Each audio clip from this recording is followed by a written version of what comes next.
Hello YouTube, bienvenue ou re-bienvenue sur ma chaîne Nesty Books & Coffee et aujourd'hui on se retrouve dans une vidéo assez spéciale. Le jour où vous voyez celle-ci, nous sommes le jour de mon anniversaire, j'ai 23 ans aujourd'hui et je voulais vous présenter pour l'occasion 23 livres qui ont marqué ma vie de lectrice. C'est parti! Certes, le nom de la chaîne laisse supposer mon addiction au café et toujours, mais aujourd'hui on est au thé parce que je n'ai toujours pas de chauffage chez moi et le thé, ça fait trop du bien. Bref, trêve de blabla, c'est parti. Dans cette vidéo, je tenais à vous présenter 23 livres qui ont marqué ma vie de lectrice. Il y a de tous les styles, de tous les âges, et c'est assez éclectique, mais je trouve que ça me représente plutôt bien. Le premier livre de cette liste, il s'agit du Petit Prince d'Antoine de Saint-Exupéry, qui est mon livre préféré. Et si vous ne connaissez pas Le Petit Prince, je ne vais pas vous faire le résumé parce que c'est très court. C'est un petit prince qui arrive sur Terre et on découvre son voyage jusque-là. Et vraiment, c'est un livre qui m'a marqué. Je le lis à peu près une fois par an et c'est vraiment un livre pour moi très très important. On a beaucoup de poésie et selon l'âge auquel on le lit, je pense qu'il y a différents degrés, différents niveaux de lecture, pardon. Et si je vous le présente en premier, c'est parce qu'il s'agit d'un livre que ma maman me lisait quand j'étais petite. Et c'est d'ailleurs l'édition originale de cette époque-là, donc la boîte a bien vécu, hein, on peut le constater. Mais le livre est toujours en très très bon état. On est ici sur un format relié en tissu, donc vraiment un livre hyper important et j'ai toujours les larmes aux yeux quand je le lis. Je continue de découvrir la plume d'Antoine de Saint-Exupéry que j'adore et ça reste vraiment pour moi une valeur sûre. Et l'année dernière d'ailleurs, pour mon anniversaire, ma maman m'avait emmené à l'exposition Antoine de Saint-Exupéry à Lyon. Et c'était un moment incroyable, donc Le Petit Prince vraiment, ça représente beaucoup pour moi. Le deuxième livre, et malheureusement je n'ai pas l'édition dont je voulais vous parler sous la main parce qu'il est chez mes parents. Il s'agit des Fables de La Fontaine, donc ici en édition intégrale, donc c'est une édition France Loisirs que j'avais eu en cadeau. Moi je vous parle de cette version juste ici illustrée, donc version enfant entre guillemets. Et si je vous le présente, c'est parce que c'est un des premiers livres que j'ai lu en tant Si je vous le présente aujourd'hui, c'est parce que c'est un des premiers livres que j'ai lu. Il faut savoir que j'ai appris à lire très très tôt. Et c'est un album qu'il y avait dans la table du salon chez mes parents. Et je le feuilletais souvent pour les images au départ. Et puis petit à petit, j'ai commencé à le lire. Donc c'est pour moi très important parce que ça fait partie de mes premiers souvenirs de lectrice. Et évidemment, je lisais ça comme de la poésie enfantine. Je voyais juste des animaux qui parlaient, hein. Je n'avais pas toutes les clés pour décrypter le texte. Mais en tout cas, c'était très important pour moi. J'adorais les images de cette édition, je la trouve sublime. Elle a bien vécu aussi, si jamais un jour je pourrais peut-être vous montrer ça, mais elle a bien vécu. Et en tout cas, c'est un de mes plus beaux souvenirs parce que j'adorais lire ces histoires-là. Et si jamais vous vous demandez, ma fable préférée, c'est La Cigale et la Fourmi, que j'ai appris quand j'avais 6 ans. Je l'ai appris par cœur et depuis, elle me reste gravée en mémoire. Le troisième livre sur cette liste, et il s'agit d'une série où il y a plus de 30 tomes aujourd'hui. Il s'agit de Tom Tom et Nana, donc ici chez Bayard Poche. Et en fait, Tom Tom et Nana, c'est une BD qui est tirée des magazines J'aime lire. Et j'en faisais la collection quand j'étais petite. Donc j'ai tous les tomes que j'ai dénichés en brocante. Et vraiment, c'était une de mes lectures préférées. Je les lisais tous, je les connais par cœur. Je les lisais en boucle. Et vraiment, ça fait partie de ces petits livres d'enfants qui ont participé à ma passion de la lecture. Donc si jamais vous avez des enfants, je vous le recommande parce qu'aujourd'hui, même encore, ça reste une valeur sûre chez J'aime lire et ça reste très drôle, très accessible et c'est très bien écrit dans le sens où il n'y a pas de faute dans le texte, il n'y a pas d'argot, il n'y a pas de langage local. En tout cas, vraiment foncez si vous avez des enfants parce que je trouve que c'est une bonne entrée en la matière pour la lecture. Le quatrième livre que je vous présente, et ici aussi c'est une série qui n'est toujours pas terminée d'ailleurs, il s'agit de Titeuf, donc écrit par Zep, publié chez Glénat, donc ici c'est le premier tome, et les dessins ont beaucoup évolué depuis, d'ailleurs celui-ci est en noir et blanc. Donc Titeuf, c'est ce petit garçon dont on suit toutes les bêtises parce qu'il n'est pas très sage, il n'est pas très doué à l'école, et il déteste sa maîtresse, il a une petite sœur qui arrive d'ailleurs on voit la naissance de sa petite sœur dans un des tomes. Et vraiment, c'est quelque chose qui me faisait beaucoup rire. On les lisait tous chez moi quasiment. Donc vraiment, Titeuf, c'est c'est toujours un plaisir de replonger dedans. Même aujourd'hui, ça me fait beaucoup rire. La 5e lecture, et ici je pense que c'est un classique des listes de livres qui ont fait l'enfance pour beaucoup. Il s'agit de Harry Potter, ici en format poche, donc c'est écrit par J.K. Rowling et publié chez Folio Junior. Et originalement c'était publié chez Gallimard en grand format. Donc ici c'est les vieux folios, hein. Je les ai tous dans ce format là et j'ai plusieurs éditions de toute façon d'Harry Potter. Harry Potter, je vous fais pas l'affront de vous faire un résumé, mais c'est vrai que c'est un des premiers livres que j'ai lu. Harry Potter, moi je l'ai lu à l'école, en CM2. Alors je connaissais déjà les Harry Potter et ça m'a bien plongé dedans. Je les ai tous lus et j'ai toujours adoré cette série littéraire. Vraiment, c'est quelque chose que j'aime énormément retrouver. J'ai beaucoup de goodies liés à Harry Potter. C'était une grande passion. L'histoire originale d'Harry Potter, c'est vraiment quelque chose qui me tient à cœur et qui m'a poussée à lire des beaux pavés quand même. 6e livre, et je vous en parlais dans une vidéo précédente, il s'agit de Journal d'une princesse. Donc ici c'est le tome 11, enfin c'est un recueil de nouvelles parce que c'est celui qui est le plus accessible dans ma bibliothèque étant donné que sur les 11 tomes, le premier est tout en bas. Donc Journal d'une princesse, c'est écrit par Meg Cabot et c'est publié chez Hachette. Je ne sais pas si c'est toujours publié chez Hachette honnêtement, mais moi j'ai les anciennes versions donc elles sont toutes comme ça sauf le tome 12 du coup si on part du principe que celui-là c'est le 11e. Dans Journal d'une princesse on découvre Mia qui va apprendre que son papa est roi d'un pays européen et il s'agit de Genovia. Donc Mia est une princesse et elle n'est pas du tout dans cet univers là. Mia c'est ce qu'on appelle communément un garçon manqué. Elle a pas trop les étiquettes et compagnie, tout ce qui va avec la royauté, donc elle va devoir apprendre tout ça. On suit une romance également parce que Mia est amoureuse dans plusieurs tomes de la même personne. Et c'est une saga que j'aimais énormément. Et pour la petite anecdote, en réalité, c'est parce que mon frère avait acheté 2 mangas dans une librairie. Et pour les 2 mangas, il avait un petit sac offert, une petite sacoche. Et moi aussi, je voulais la sacoche. Donc, je voulais acheter un livre. Et la libraire m'avait recommandé Journal d'une princesse. Le premier tome est rose, je vous le mettrai par là. Et vraiment, ça m'attirait pas du tout. Et en fait, finalement, je suis devenue complètement accro et j'ai lu les tomes jusqu'au dernier, je pense. Oui, j'ai lu tous les tomes jusqu'au dernier. Et le dernier, comme j'ai pu vous l'expliquer, j'ai beaucoup de mal à quitter l'univers. Donc, je l'ai pas encore lu, mais ça ne saurait tarder. En tout cas, Journal d'une princesse, si vous avez dans votre entourage une jeune fille d'environ 12 ans, alors moi je les ai commencés beaucoup plus tôt, mais si vous avez une jeune fille d'environ 12 ans, je pense que ça peut franchement lui plaire. Totalement dans le même genre, on a le journal d'Aurélie Laflamme, publié chez Michel Lafon, écrit par India Desjardins. C'est une autrice québécoise, et ici, donc je vous présente le tome 1 qui a franchement mal vieilli. Hein. Il est dans ma bibliothèque depuis tellement longtemps que c'est vrai qu'avec la lumière et le soleil, il a perdu sa couleur. Dans le journal d'Aurélie Laflamme, on va suivre Aurélie Laflamme. Merci détective Mélissa. Et on va découvrir donc sa vie d'adolescente. Elle a 14 ans et elle est dans cette période un peu particulière où on ne sait pas trop qui on est, on se recherche, on ne sait pas trop à qui faire confiance, on se fait des amis mais ça ne dure pas forcément. Enfin, c'est les tribulations d'une adolescente tout simplement. Il y a rien de fantasque dans cette histoire. Mais vraiment, je la recommande, idem pour une enfant de 12-13 ans. Ça peut être un ou une enfant d'ailleurs, hein, parce que les garçons peuvent aussi les lire. Il n'y a aucun souci là-dessus. En tout cas, moi, c'est une saga que j'aimais beaucoup. Je ne l'ai jamais terminée. J'ai lu les 5 premiers tomes, puis je suis partie dans autre chose. Et c'est vrai qu'aujourd'hui, c'est un petit peu trop jeunesse. J'avais réessayé, mais c'est plus trop pour moi. Mais en tout cas, je sais que ça m'a beaucoup plu à l'époque. Le 8e livre que je vous présente, il s'agit de La rivière à l'envers, écrit par Jean-Claude Mourleva.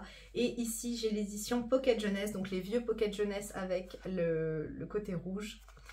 Et dans La rivière à l'envers, on va suivre Tomek qui tient une épicerie dans laquelle on peut tout trouver, mais vraiment tout, du bouton de chemise aux médicaments, enfin on trouve tout.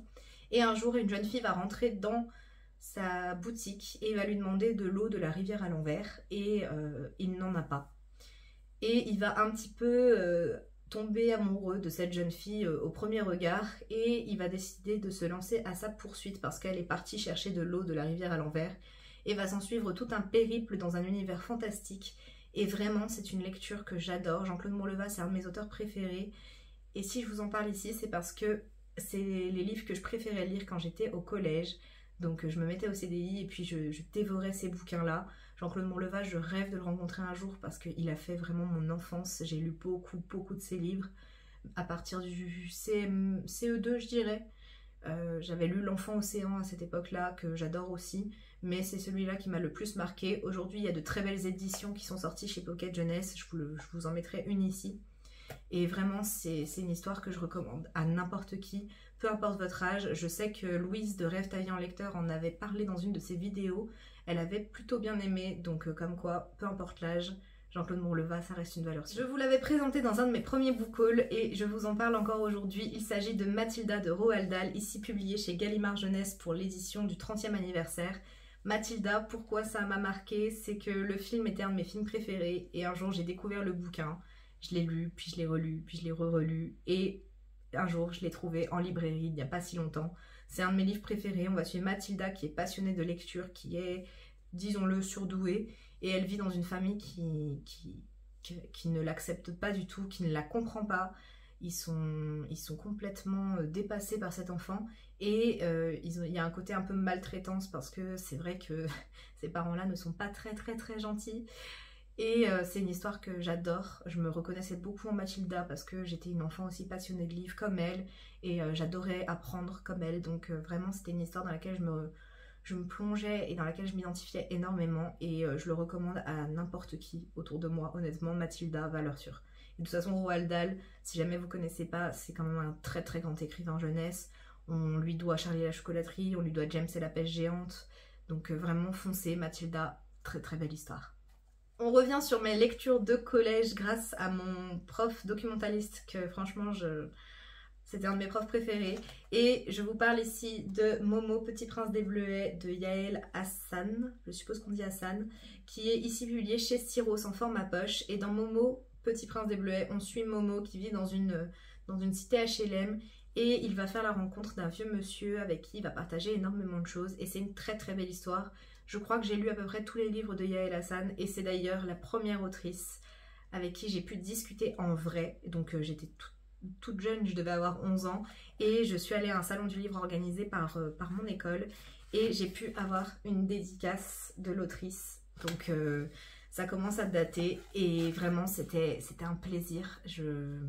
Cette autrice, je l'aime énormément et je continue de suivre ce qu'elle fait parce que vraiment elle est très douée dans ce qu'elle fait dans ses livres jeunesse, c'est incroyable. Donc Momo, c'est une trilogie, je les ai tous lus, il m'en manque un dans ma bibliothèque mais je les ai tous lus. Et je vous les recommande grandement, surtout si vous avez des enfants d'à peu près 12 ans. On passe ensuite à des lectures un peu plus adolescentes et je vous parle de Twilight de Stephanie Meyer, publié ici chez Hachette dans leur collection Black Moon. Et Twilight, c'est l'histoire d'une jeune fille qui va arriver dans un nouveau village et qui va rencontrer un vampire et elle va découvrir qu'il y a toutes sortes de créatures autour d'elle.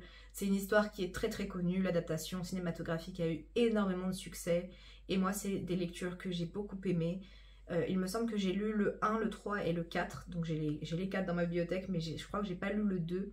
Mais je voulais absolument les lire à l'époque de la sortie du film parce que je voulais avoir la fin avant tout le monde. Voilà, c'était un petit défi personnel. Et c'est vrai que c'est la première fois où je me relançais dans une saga comme ça, à part Harry Potter, où il y a 7 tomes. C'est vrai que j'avais jamais vraiment beaucoup dépassé ce stade-là dans l'écriture un peu plus ado. Je vous ai présenté Journal d'une princesse, mais c'est vrai que c'est un tout petit peu plus jeunesse et il se passe un peu moins de choses. Là, on est sur du fantastique, donc vraiment, j'ai adoré. C'est Twilight. Il y a beaucoup de gens qui ont lu Twilight et je pense que ça fait un peu partie de beaucoup de personnes, mais en tout cas, moi, c'était quelque chose que j'aimais énormément. Je vous présente ensuite un classique et il s'agit de Antigone, publié chez La Table Ronde, écrit par Jean Anouilh. Et ici, on va suivre l'histoire d'Antigone qui veut enterrer absolument son frère, sachant que ses deux frères se sont battus pour le trône. Et en fait, ils ont tous les deux trahi un petit peu l'ordre de succession. Et l'un d'eux n'aura pas les honneurs d'un enterrement digne de ce nom. Et ça veut dire qu'il sera maudit dans l'au-delà. Et donc Antigone va vouloir enterrer son frère à tout prix, sauf qu'elle risque la mort. Et on est ici sur une pièce de théâtre qui est très touchante, qui est assez particulière, vraiment, bon, ça reste du théâtre classique, hein, mais Jean Anouilh a réussi à reprendre ce personnage d'Antigone vraiment d'une façon que j'adore. Je n'ai pas lu la pièce de Sophocle, c'est dans mes projets, j'en ai lu beaucoup mais pas celle-ci. Et Antigone, c'est un personnage qui crie la liberté, qui est pour la justice et qui est assez têtu d'ailleurs. Mais vraiment, c'était une histoire que j'avais adorée et c'était la première fois où vraiment je tombais sur un classique comme ça et auquel j'avais un tel attachement. Il me semble même que cette version-là est surlignée. Non, ce n'est pas celle-ci parce que j'ai plusieurs éditions, enfin plusieurs exemplaires de cette même édition. Mais en tout cas, si vous ne l'avez jamais lu et que vous aimez le théâtre, je vous le recommande grandement et j'aimerais beaucoup un jour pouvoir le voir en vrai, donc joué par des comédiens parce que c'est une pièce que j'adore. Je vous présente ensuite quelque chose d'un petit peu plus récent et plus léger. Et il s'agit de Nos étoiles contraires de John Green, publié chez Nathan. Et ici, on va suivre Hazel qui est atteinte d'un cancer et qui va devoir aller dans un groupe de parole où elle va rencontrer Augustus, qui est lui aussi atteint de cancer. Et ils vont vivre une romance. C'est un livre qui m'a beaucoup touchée. C'est un des premiers livres où j'ai pleuré autant.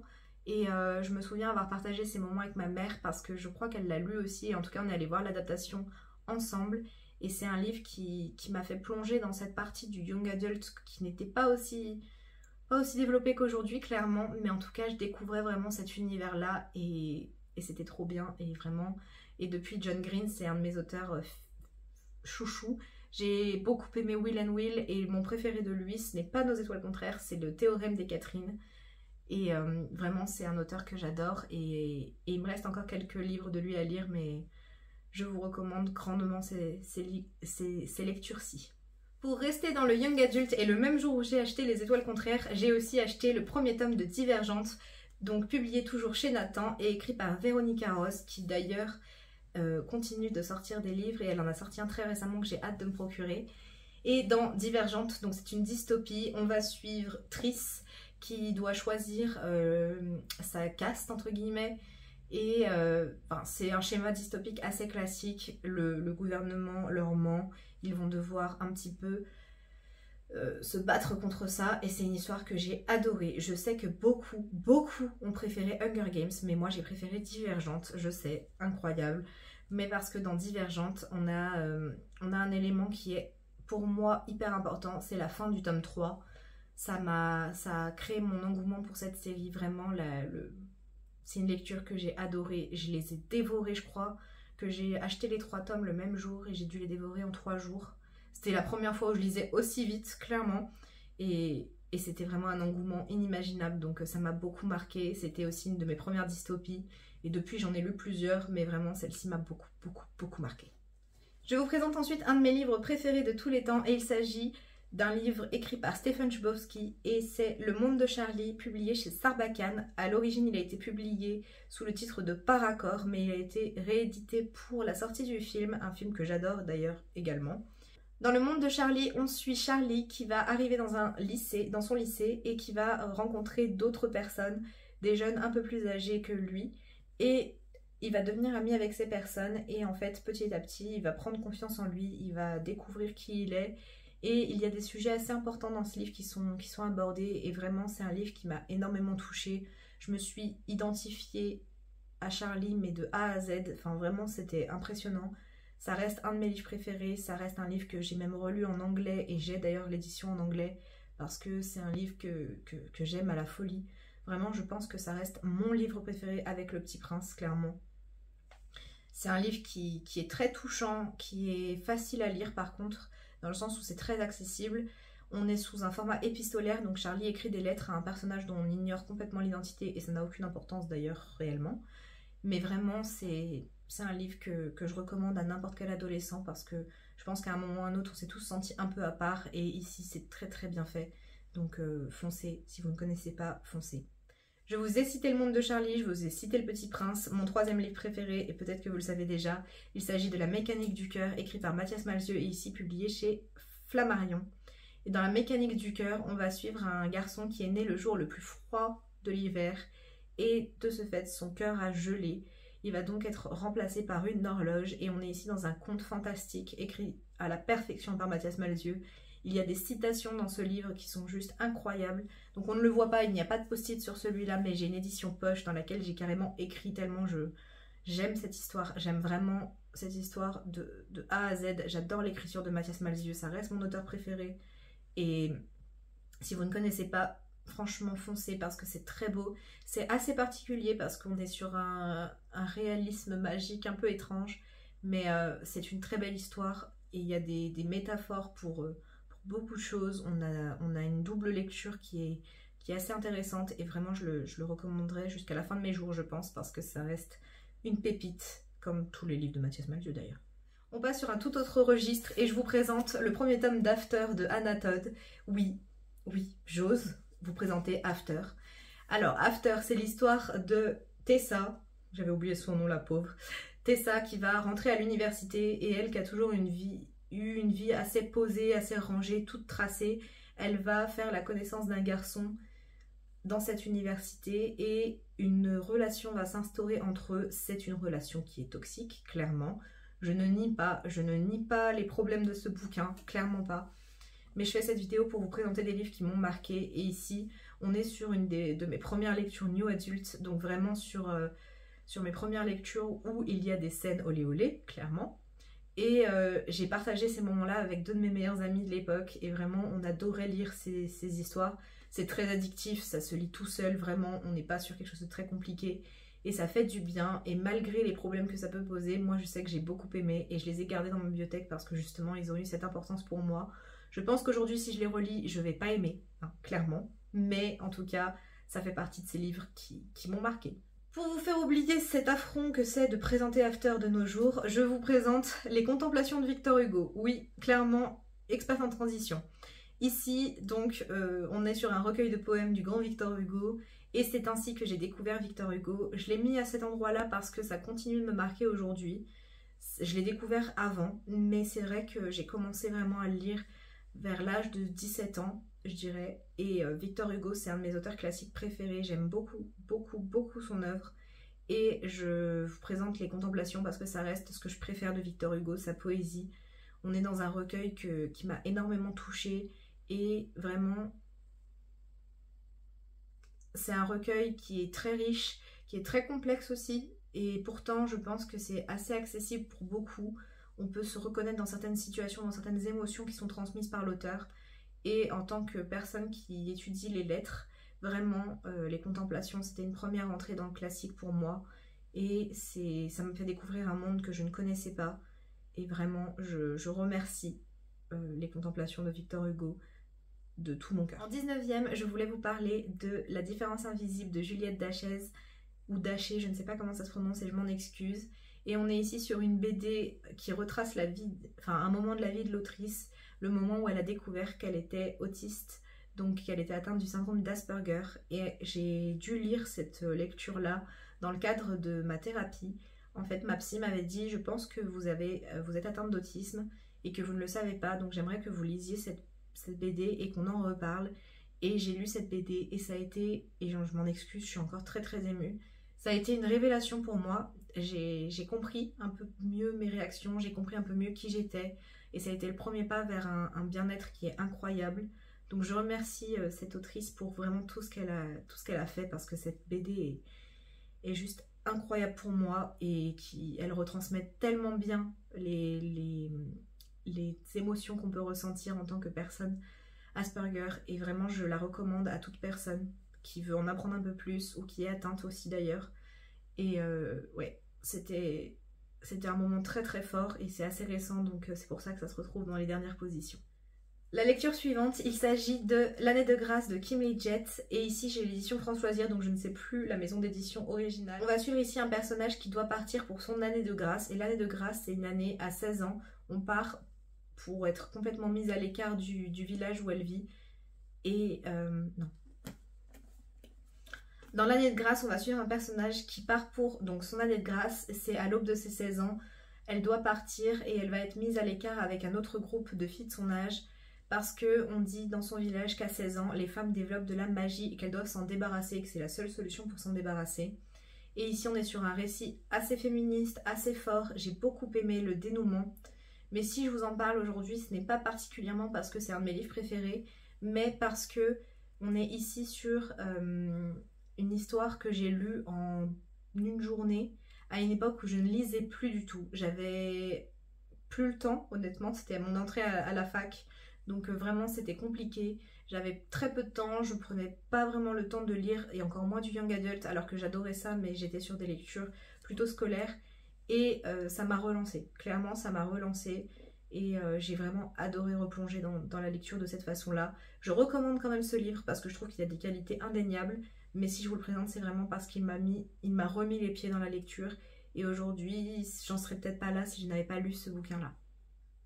La 21e lecture que je vous présente, et peut-être que je n'en ai jamais parlé sur cette chaîne, mais il s'agit de La Passe-Miroir, donc le premier tome, Les Fiancés de l'hiver, écrit par Christelle Dabos et publié chez Gallimard Jeunesse. Et ici, on est sur une de mes premières lectures de fantasy. Avant ça, je n'avais jamais lu des univers de fantasy très développés comme ça. C'était ma première entrée dans la matière. Et comment vous dire que j'ai dévoré les 4 tomes en l'espace de 2 semaines, je pense, parce que j'étais complètement accro. C'est vraiment une plume à laquelle j'ai complètement adhéré. Je restais fixée sur ces personnages. Je partageais leurs émotions, je partageais leurs exploits et leurs défaites. Et vraiment, c'était une lecture incroyable. Je sais que le tome 4 n'a pas plu à tout le monde, mais en tout cas, pour moi, ça a bien marché, même si c'était au départ un peu incompréhensible.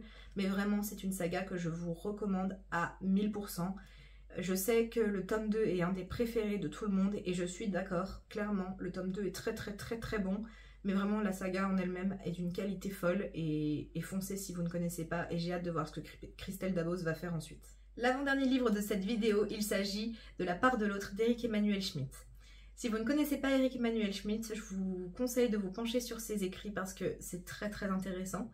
Eric Emmanuel Schmitt part ici sur un postulat assez osé, c'est « Et si Adolf Hitler avait été accepté aux Beaux-Arts de Vienne, que se serait-il passé ?» Il faut savoir que, fait historique, Hitler a voulu rentrer aux Beaux-Arts de Vienne et qu'il a été refusé. Et de là, on a découlé tout ce qu'on sait aujourd'hui sur cette personne. Mais Eric Emmanuel Schmitt décide de retracer cette période-là, donc toute cette période qu'on connaît de l'histoire. Et en même temps, il décide de réécrire un peu l'histoire. Si Adolf Hitler avait été accepté aux Beaux-Arts, que se serait-il passé ? Et qui serait-il devenu? Et c'est un livre qui est ultra intéressant. Vraiment, c'est quelque chose de très riche. C'est très cherché. Je pense qu'on est sur un livre qui est limite de la psychologie humaine. Vraiment, c'est quelque chose qui m'a beaucoup perturbée. J'ai lu ça pendant le premier confinement, si je dis pas de bêtises, alors que je ne lisais plus beaucoup. Mais en tout cas, là, on était vraiment sur de la grande littérature. Pour moi, Eric Emmanuel Schmitt, c'est un auteur qui est capable de faire énormément de choses. Et là, c'est un pari réussi. On suit vraiment ce parallèle entre les deux possibilités de la vie d'Hitler et je trouve ça incroyable. Si jamais c'est quelque chose qui peut vous intéresser, foncez. Ce n'est pas forcément évident à lire, c'est très long, mais c'est un chef-d'œuvre pour moi. Voilà. Et le dernier livre de cette vidéo, je vous en ai parlé très récemment, il s'agit de Sorcery of Thorns de Margaret Rogerson, publié chez Big Bang. Et pourquoi je vous présente ce livre-là? C'est parce que c'est mon plus gros coup de cœur de l'année 2022. Et l'année 2022, c'est aussi l'année qui marque mon début sur Booktube. Et c'est un des livres qui m'a donné envie en fait de me lancer, tout simplement. C'est un livre, quand je l'ai lu, je me suis dit oh, j'ai envie d'en parler. J'ai envie d'en parler avec des gens qui sont passionnés de lecture. J'ai envie d'en parler avec des gens qui l'ont lu. Et je ne connais personne dans mon entourage qui lit de la fantasy, donc je n'avais aucune autre solution en fait que de trouver des gens sur internet qui aimaient lire. Et c'est comme ça que je me suis lancée. Et je me suis dit, ce livre-là doit faire partie de cette liste. Il est exceptionnel. C'est de la fantasy jeune adulte, vraiment de très bonne qualité. Je le recommande à n'importe qui, même à des personnes qui n'aiment pas spécialement la fantasy, parce que on est là sur quelque chose d'exceptionnel. Je ne vous fais pas de résumé de Sorcery of Thorns, sachant que j'en ai parlé très récemment et qu'on l'a beaucoup vu tourner.